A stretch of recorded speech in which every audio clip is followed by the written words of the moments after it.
Hey les photographes, aujourd'hui on va être dans la continuité de la semaine dernière puisqu'on va parler de pognon. Si vous êtes déjà photographe immatriculé, vous perdez de l'argent et je vais vous expliquer pourquoi. Si vous avez le projet de devenir photographe professionnel, vous allez perdre de l'argent et je vais vous expliquer pourquoi.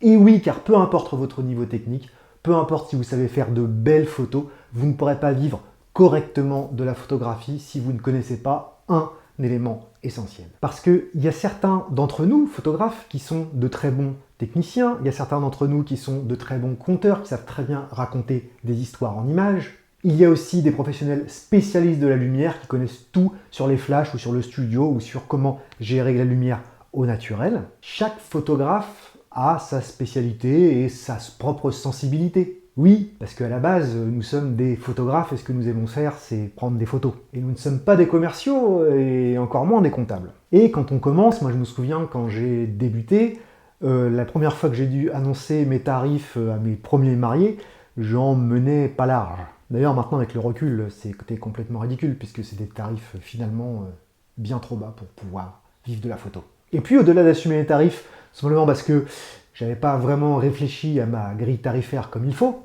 Dès que j'avais une demande de devis, que ce soit un particulier ou une entreprise, je me prenais la tête pendant une heure, parfois bien plus, parfois ça me prenait la tête pendant une demi-journée sur le prix que je devais demander pour une prestation particulière. Donc je passais mon temps à faire plus 10 euros par-ci, plus 50 euros par-ci, puis finalement je rechangeais le prix, puis je rechangeais le prix, puis à la fin je me disais ouais mais non, est-ce que ça va pas être trop cher, du coup je vais pas être accepté alors que j'avais bien envie de faire la prestation quand même, hein. Donc bon bah allez, je rebaisse de 60 euros et puis j'envoie comme ça. Et puis ce qui était hallucinant, c'est que des fois j'avais des réponses, parfois même ça m'est arrivé 2-3 fois d'avoir des réponses dans les 10 minutes après l'envoi du mail, ce qui est assez exceptionnel.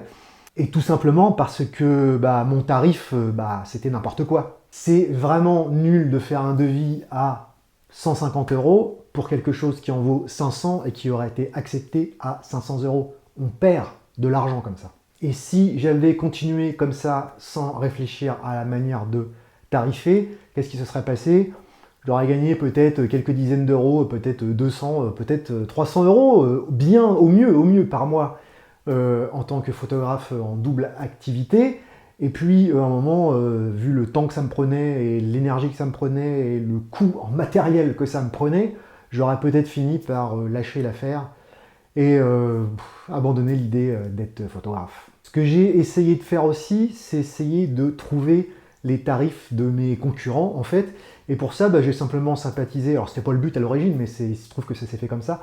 J'ai simplement sympathisé avec d'autres photographes, et puis je leur ai demandé franco quels étaient leurs tarifs. Et le fait d'être franc comme ça, ça m'a permis d'avoir des réponses.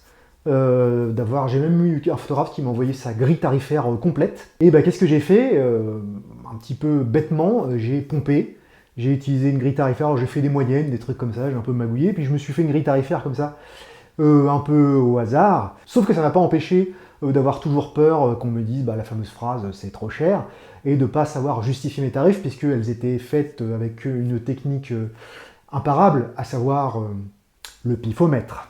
Oui, quand on est photographe et surtout au début de notre activité professionnelle, on s'intéresse beaucoup à savoir quel matériel on doit avoir, quelle technicité on doit avoir, essayer d'apprendre une nouvelle technique pour des portraits, pour un reportage, que sais-je, alors qu'une activité de photographe professionnel, en vérité, la prise de vue, ça représente même pas 15% de notre temps de travail. On passe beaucoup de temps, évidemment, en post-traitement aussi sur l'ordinateur, mais en communication, sur les réseaux sociaux, sur notre site internet, en relation avec les clients, en comptabilité également. Donc il y a tout un pan de l'activité de photographe professionnel qu'on découvre, qu'on ne connaît pas, on n'est pas forcément formé pour ça au départ, et on ne se rend pas compte de l'importance que ça a en réalité. Et c'est pour ça qu'il ne suffit pas d'avoir une carte de prix affichée toute faite, parce qu'il faut pouvoir l'assumer, cette carte, il faut pouvoir la comprendre, il faut pouvoir l'expliquer, et surtout, il faut que ça rentre dans le cadre d'un business plan et que ce soit personnalisé à chaque professionnel.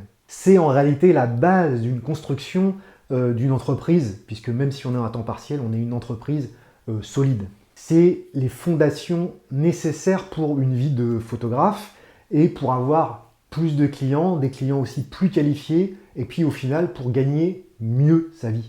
Alors ça, j'ai mis un certain temps à m'en rendre compte, mais par contre si je l'avais su dès le début, j'aurais fait décoller mon entreprise photographique bien avant. Parce que c'est vraiment essentiel de maîtriser tous ces aspects-là et de savoir comment tarifer, comment répondre à un devis rapidement, on gagne du temps et en plus on est bien plus crédible envers les clients. Alors j'ai pris un peu de recul par rapport à tout ça et à un moment je me suis posé sur mes tarifs, sur comment les calculer. J'ai créé mon business plan pour avoir une grille de tarifs et j'ai réfléchi aussi à comment répondre à un devis rapidement, simplement, et j'ai mis ça dans une méthode. C'est toutes mes connaissances que j'ai mis dans une formation. Parce que pour annoncer vos tarifs super rapidement, sans sourciller, puis en étant fier et sûr, ça se passe moi avec les clients vraiment très bien comme ça, je n'ai plus de c'est trop cher. Si tout est calculé, si tout est clair, cela inspire confiance, sérieux et honnêteté aux clients. Et puis, on passe plus des heures à se demander s'il faut rajouter plus ou moins 50 € parce qu'on sait exactement comment faire. En plus, on peut avoir la vision à un peu plus long terme, on va dire au moins à moyen terme, vers là où on va. Alors dans cette formation, je vous montre tout, je vous montre vraiment tout ce que j'ai fait, toute la méthode, ce que j'utilise, j'ai encore fait tout à l'heure pour faire un devis et pour savoir fixer des tarifs qui vont être rentables et qui font signer les clients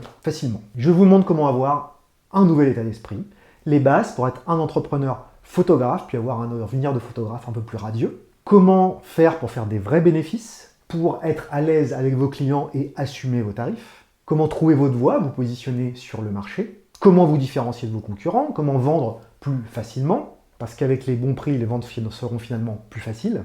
Et enfin, comment répondre à c'est trop cher.